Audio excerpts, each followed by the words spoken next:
wanna party with you. Na na na na na na. Woo!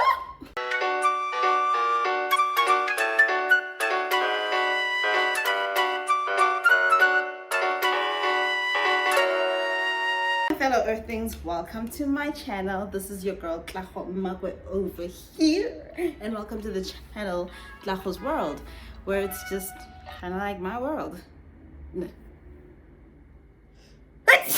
That is, my world is more colorful than this. Anyways, if you're new here, welcome. And if you're a returning subscriber, hi. Just like, comment, do the drill. You know the drill. So today I'm going to talk about my natural hair story. It all started when I was born. I'm just joking.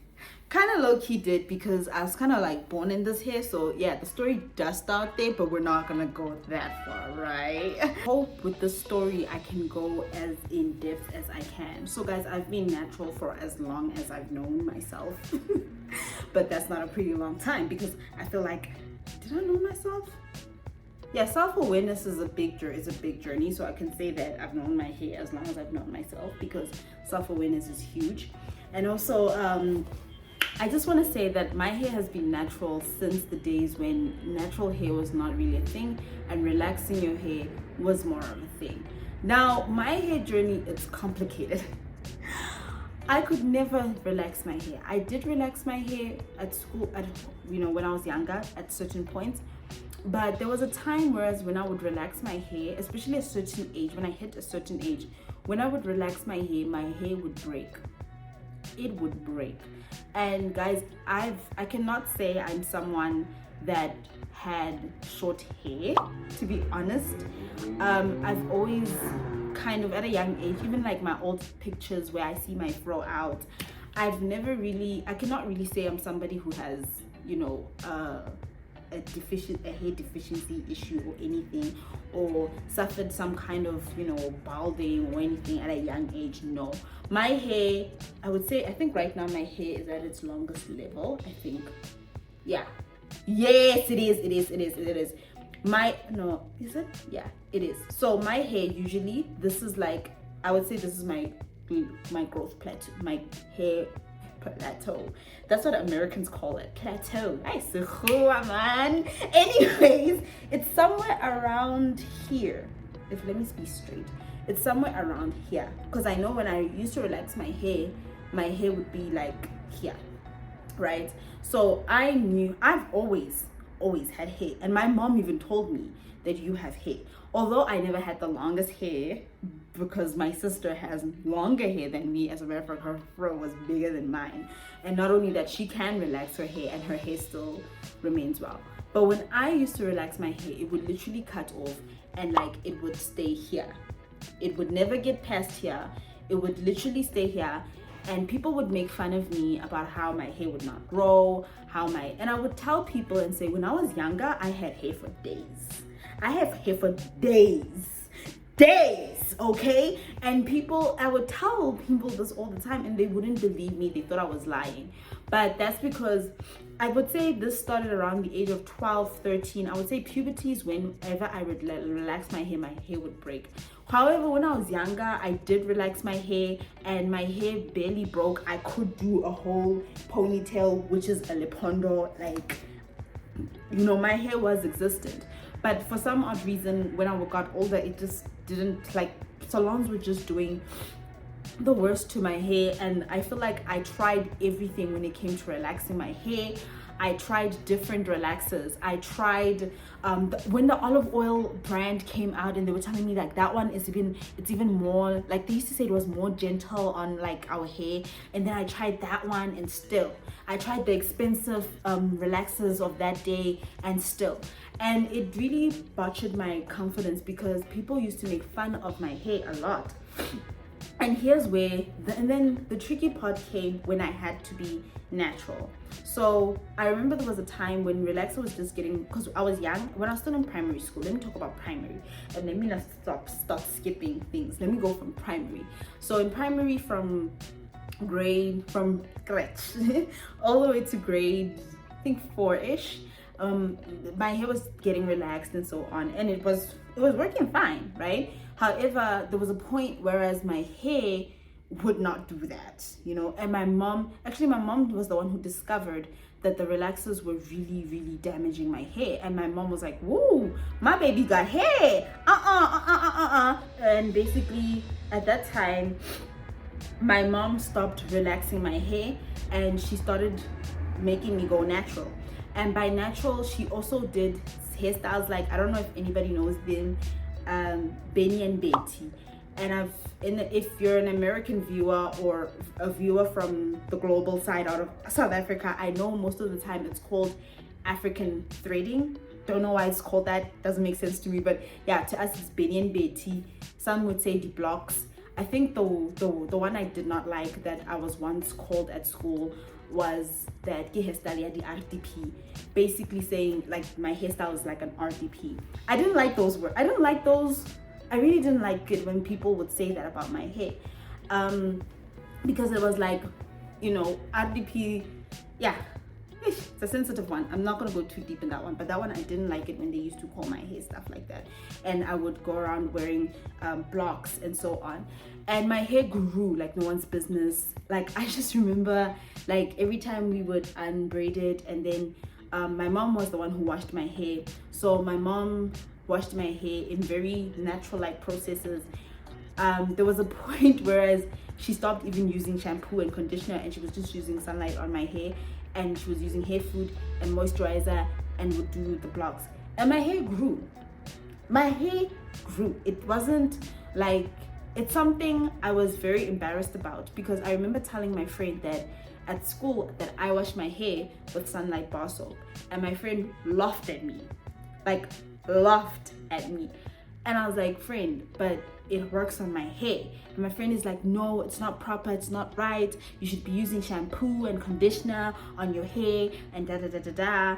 And it was just shocking for me, because my mom literally used that on my hair and blowed out my hair with the hair dryer, put moisturizer, put hair food, and would do blocks, and my hair grew, my hair was healthy.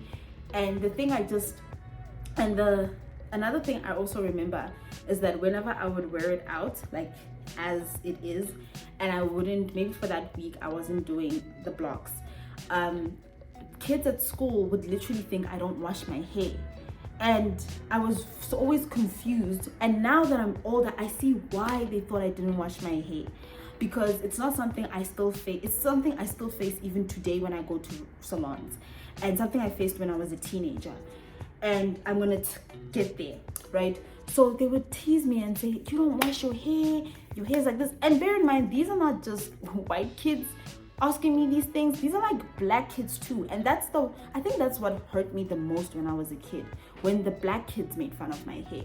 Because it's a thing of like, your hair is not naturally relaxed, your hair is actually naturally like this, so why are you making fun of me, you know? And that's the thing that really touched me.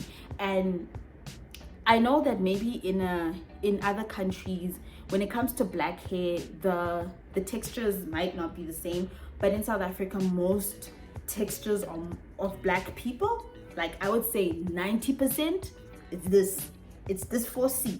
It's this 4C. I've even seen South Africans in comment section saying nonsense like we should have a 4D, because that American styling system of the 4A, 4BC is not working. And so that's what happened. So my mom moved away for a while for work, and guess who had to freaking start taking care of her hair? Myself. And I did not want to do my natural hair, because I was tired of people teasing my natural hair at school. So since my mom was gone, with the little money I had, I relaxed it, and I regret it. I regret it like no one's business. It broke off, it remained here, it just, I couldn't do anything. And I had, back at school they used to call it stadium. It's like when this flat back, like when you start having like a bald spot at the back of your head, and like people made fun of me for that. And I think it played a big role in my life. And so I can even remember recalling people teasing me for that, and people always asking me, even though it was relaxed, people would still ask me, what are you gonna do to it? It's like breaking, and I didn't know what to do with it. I just did not know. And at the time, the internet was limited as ever, and it was so limited, so you couldn't I couldn't even Google search something or a product that would work. And back then there was no online delivery, so even if I would find something online and I find a product, a miracle product that would grow out my hair, it just wasn't working. I hated my hair with a passion, and then I cut it, and I complained to my mom, and she always reminds me of this even today. And I was like, Mom, I wish I had silky hair like white people, because then I wouldn't have to comb it. I wouldn't have to explain to some people why it looks like this. I wouldn't have to fight with people telling them my hair's washed. People will know my hair's washed. I mean, there was somebody I knew, this is sad, but there was somebody I knew that had hair lice. Nobody ever asked them if they washed their hair. Nobody. But I was asked whether I washed my hair, but I never had hair lice. I never had hair lice, which never made any sense. The only time I got hair lice was when I sat next to her in class, and her lice got in my hair that I had to cut my hair, and I went bald, and I loved that my hair. I had to go bald. Because and also my parents did not know anything about head lice, because I'm not saying that black people cannot get head lice, but it's not really common in our communities. So head lice was something foreign, and they were just so freaked out, and they were just like, let's just cut it, we ain't playing, we don't want this. So they just cut it, and yeah. So those are the things. And I remember just saying to my mom that I wish it was just silky, long, white people hair. And I was like, I wish even I was maybe a little bit mixed. Maybe if I was slightly mixed, it would be easier to even straighten it than when it's full on black. And I used to say these things to my mom, and yeah, I really did not like my hair at a young age. But because I hated my hair, I wanted to braid my hair and so on. And I remember my hair had broken off so much when it was relaxed that even when I would go to salons and ask them to braid it, they would complain that it's too small. So this other one even laughed at it. It's like, yeah, I didn't know Zulu. I don't know Zulu even now properly, but that's what she was saying. She was Zulu speaking, and it was I felt humiliated as a customer, and I never went back to that salon, but that salon ended up closing up in anyways. So even getting it braided was a problem. Getting it braided while it was relaxed was a problem. And so I cut it, right? I cut it, and I told myself that I'm gonna go natural. I told myself. And this was not a thing of because it was a self-love journey, but I would say that it was now that I know what self-love is, I feel like that was my first step into self-love. I told myself I wanted to grow it natural, because if it's relaxed, it breaks off, and then I can't braid it. I can't do anything with it. So I was just like, you know what, I'll go natural, and then once it gets bigger, I will just braid it, and I will just wash it, braid it, and this time, yeah, that's how I just did the thing. And at the time when I decided to do this, I was in high school, and my parents were giving me an allowance. Now this allowance was actually for me to eat food at school, but I just chose that I didn't want to eat at school. So what I did is that I would rather eat food from home and take it as a lunchbox, and then all the money that I had was for my hair. And I did this. And now one of the things I also remember in this procedure of learning to love my hair, I remember when it was relaxed and nobody could braid it and it was too short, I decided to braid it myself. I don't know how to braid, so I don't know what I was thinking. And at the time there was no YouTube tutorials to teach us how to, I didn't know that when you get a braid, you have to first kind of roll it, and then I didn't know. But YouTube nowadays, we have videos, not just YouTube, TikToks, you name it, Instagram, of people showing us how they do it. But back in the day, there was no way that somebody else had to teach you that. And at home, nobody, when it came to braiding, people just knew that, as I said, the benimbeti, everybody knew benimbeti. But like things like braids, nobody knew that. So I tried to do braids and they came out as a disaster and people were making fun of me. And I feel like people were always making fun of my hair. Like, yeah, my hair is my biggest insecurity because of being made fun of. And so that's another point on why I cut it, because I was like, okay, if I can't braid it, I can't do anything with this hair. So I just cut it and then I let it grow out. So I did a young, nice, it was called S-curl back then, you know, S-curl. Yeah, that's what I did. I'm not doing that again. And then I did an S-curl and then it grew back, right? But it grew at such a fast rate. It grew so fast. And that's when I started braiding it and I would wear it out. The thing I hated is that when I would wear it out, teachers would ask me, is that natural hair? And it would be, and you know, it's not just why teachers asking this stuff, guys. It'd be our own people. Like, they'd be asking, like, yes, it's natural. Yeah, like they were just, there's just this shock. And I didn't understand because it was like, how, guys, this is our hair. Like, yes, yours is relaxed, you're wearing a wig, but still, this is our hair. You know? And then I was wearing it out, washing it, braiding it, and I felt like even braiding it, it was just, you know, like going to the salon to braid it was great. But this is one of the arguments I came off with in the salon. Every time I'd go to the salon and my hair was like this, it'd be like, this is nothing, because I would literally blow out my own hair. I learned how to blow out my own hair. No YouTube tutorials, no nothing. I learned how to blow out my own hair. And I would go to these salons, and I remember the hairdresser there, she would tell me, like, I don't wash my hair.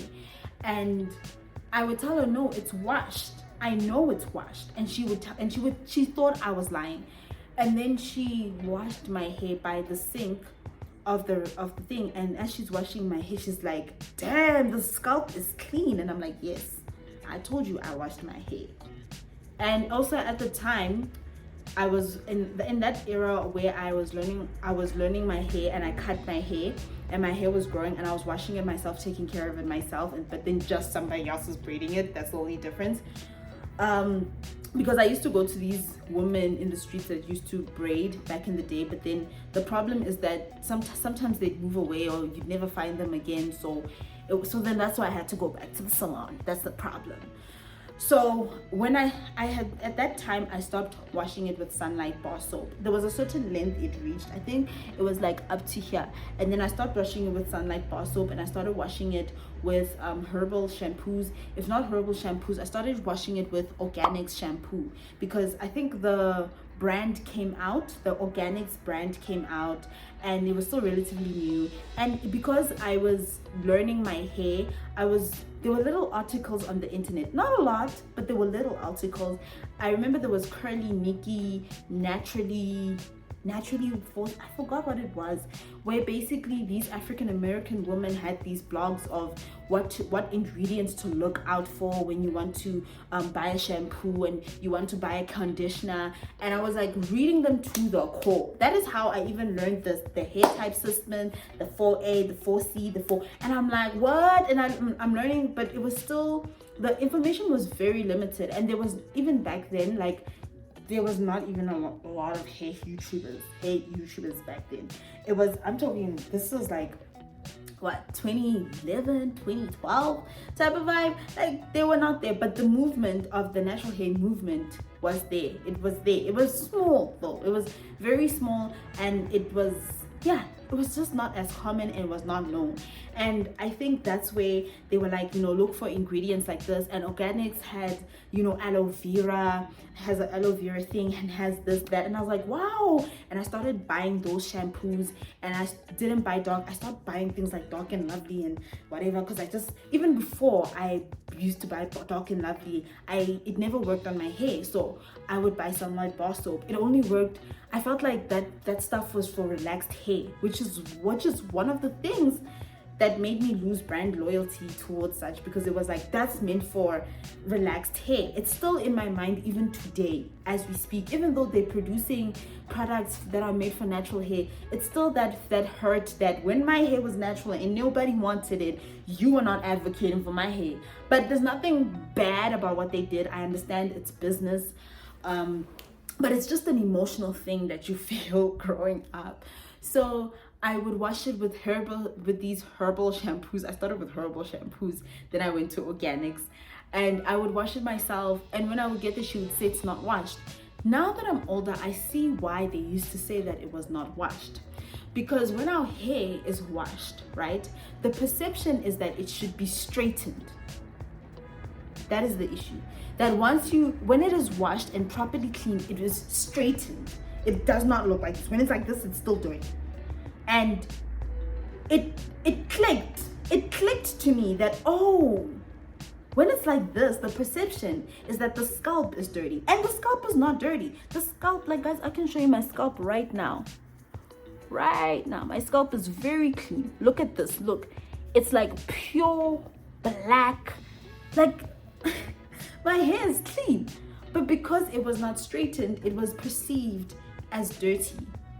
It's, you know, when you realize these things when you're old, it's disturbing in a sense, and it's so painful to actually know that it's not that your hair was dirty, your hair just doesn't look like that. And the thing is that, you know, with white people, for an example, I'm not saying that white people, I don't know white people's hair at a professional sense. So I do put in room to be corrected here by any white person or any Indian person.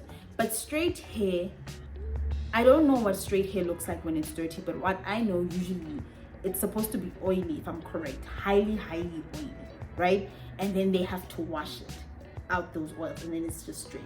So if straight hair is clean, then how is it that somebody with greasy hair, it's just that it's straight, it's clean?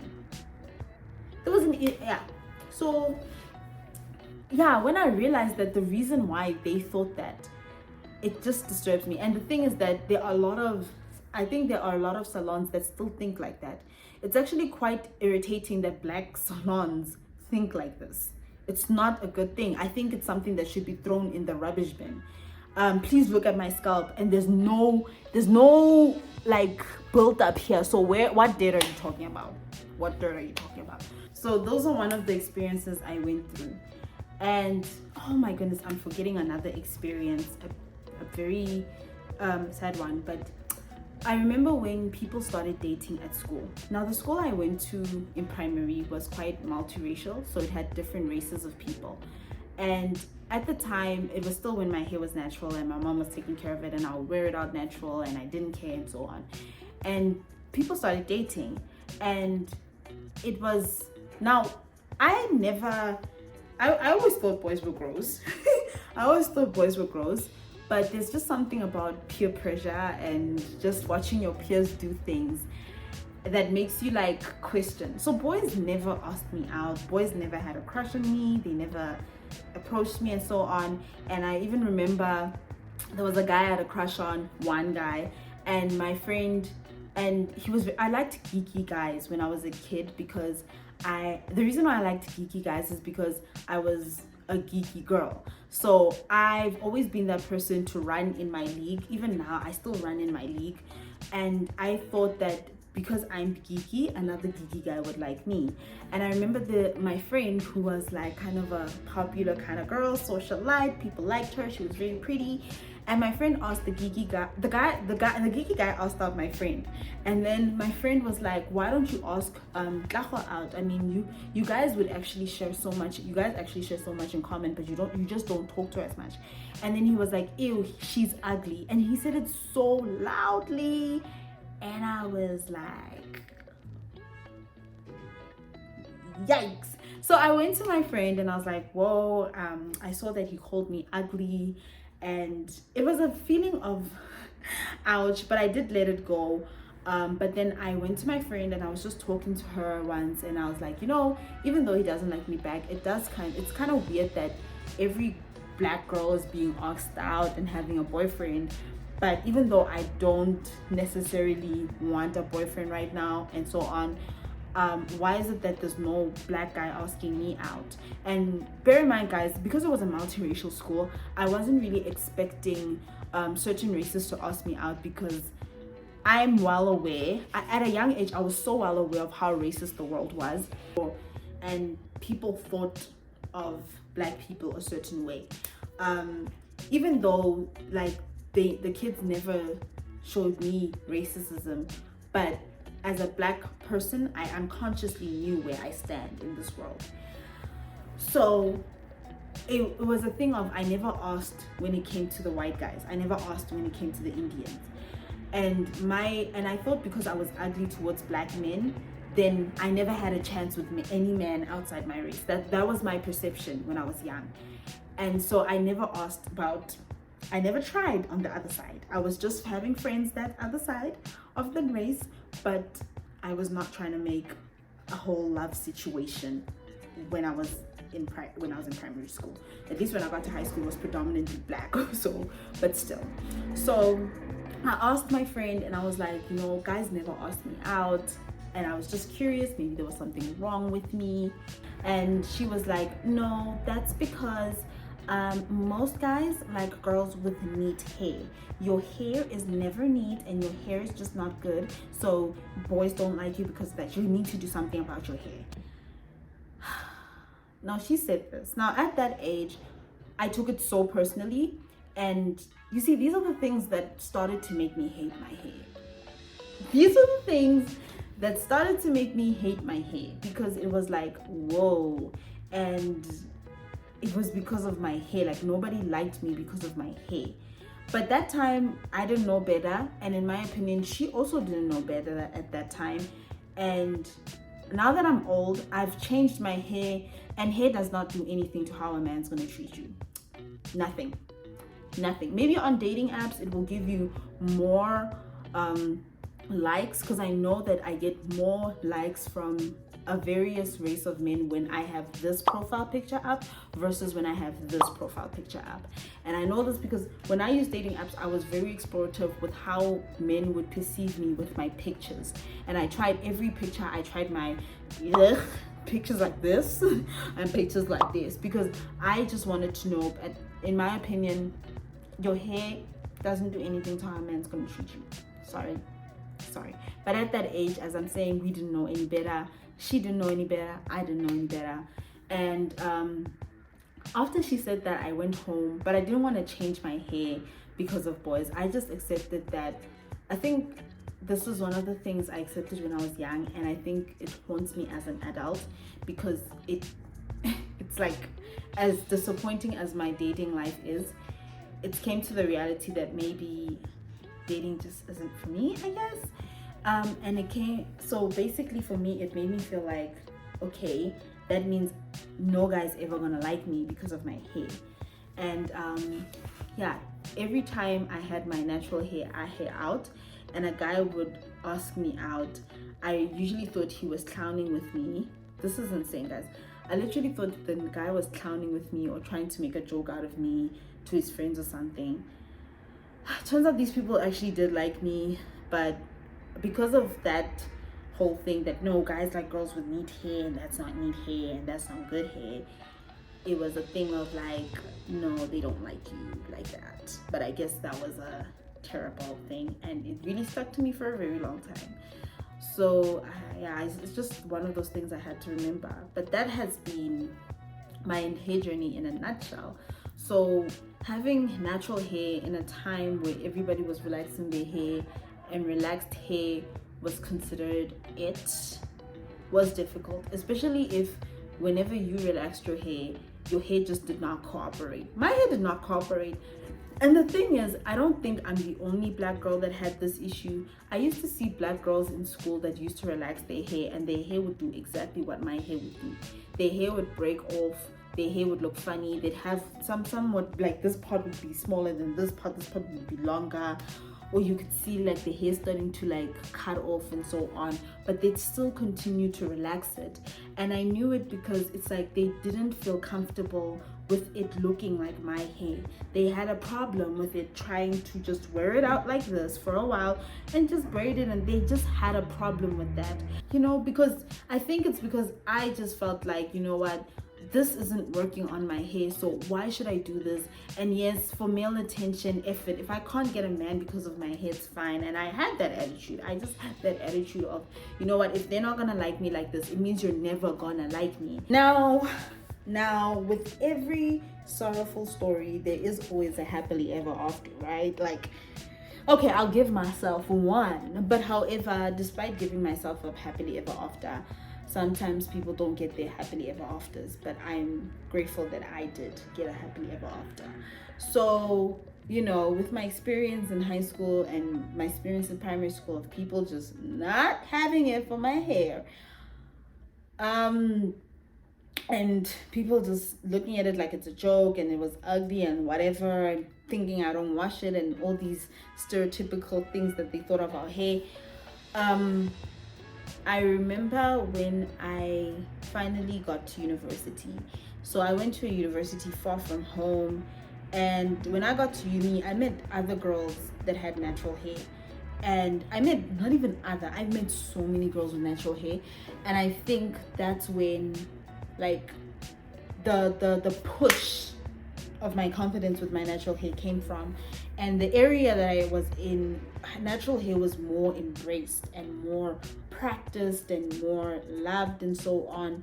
And I think that is where, like, yes, I think I was fighting to love my hair when I was young. I was fighting to love it.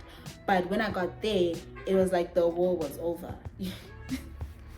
It's like I was fighting to love my hair because I think a part of me, I wanted to love my hair, but then the world just didn't let me love my hair. So I got to an area where, like, in the Eastern Cape, of course, because the Eastern Cape, I'm just going to say, yeah, the Eastern Cape. I'm not going to say where, I'm just going to say the Eastern Cape.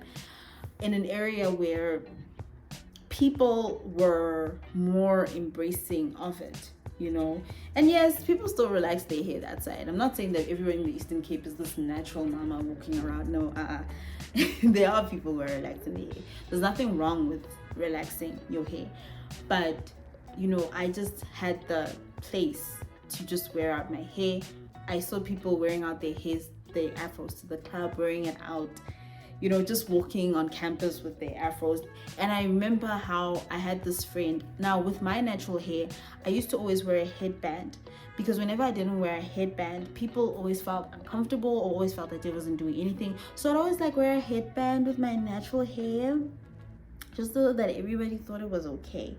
But when I got to university, people would wear out their hair just like this. I used to even see people that, like, when people used to say, yeah, your hair's unkept, it looks terrible, it looked exactly like that, and they walk around campus with it just looking like that. And then that was where I just was just like, you know what, F it. And I met other girls with natural hair, and they even gave me more tips. And at the time, it was also the time when YouTube was booming with natural hair stuff and tutorials and so on. And by the time I graduated, it seemed like natural hair was just the thing now, to the point that there was this one girl in primary school that always called me all sorts of names, that she didn't like me. And she used to say, whenever she would talk to me, I know I have a difficult name, but this is why I get very irritated when people butcher my name, because it roots from somewhere, especially my full name. And she would say, yeah, oh yeah, that girl, whatever her name is, hey, whatever your name is, like literally she would say stuff like that to me. And she had relaxed hair, and she would say, yeah, she even has ugly hair and ugly body and ugly guys, in primary I had an ugly everything, honestly. Like I would say high school it was much better, because even though, yes, you're not fully, maybe I didn't have the body, or maybe it's because I was now I went from a multiracial school to a predominantly black school. So maybe being in a predominantly black school, the standard of beauty was maybe different, and maybe like the black people were like, no girl, you're pretty, okay, you're pretty. I don't know, maybe that's the shift. So she would call me all sorts of things, and my hair, including my hair. And one day I went home and I saw her from afar in the mall, and she had 2 pigtails with natural hair. Oh, so the problem is my hair is not ugly. It's just not trending right now. It's just not considered pretty right now. That was the problem. When I saw her with those 2 pigtails and I saw her with her natural hair, I was like, this is the same person that thought I was ugly with my hair. What's going on? What is going on? Why is her hair natural? So yeah, those are my experiences. And yeah, now I can fully say that I truly love my hair. And I would say that, you know, now looking back, it was kind of a self-love journey, because I did say I hated it. I hated my hair, but it's like I was forcing myself to love it because I knew, because I was stuck with it. There's nothing I could do. I could not put in some DNA shit to make it go whatever. It's like this, it grows like this. I cut it, it comes back like this. There was even a time when I was shifting from relaxer to relaxer, and I remember some relaxers I would relax, and then after a week it would return to an afro, but then it would be a smaller afro. So every time I would relax with it, would, you know, my afro was like this much, and then when I would relax it would be like, you know, like boma have ear length, you know, like here. This life we're living, eh? It was a struggle, you know, just pushing to love yourself in a community that tells you not to love yourself. It's so crazy, guys. It was like hell, but it did build a lot in me, and it brought up a lot. And like I said, I mean, even when they said, boys won't like you with that hair, they still don't like me when I got this hair on. They still don't like me when I got this hair. They you know what? Boys are just gonna be boys, honestly. Like, as I said, she didn't know any better. I didn't know any better. So yeah, that breaks all out. Thank you, my fellow Earthlings, for getting this far till the end of the video.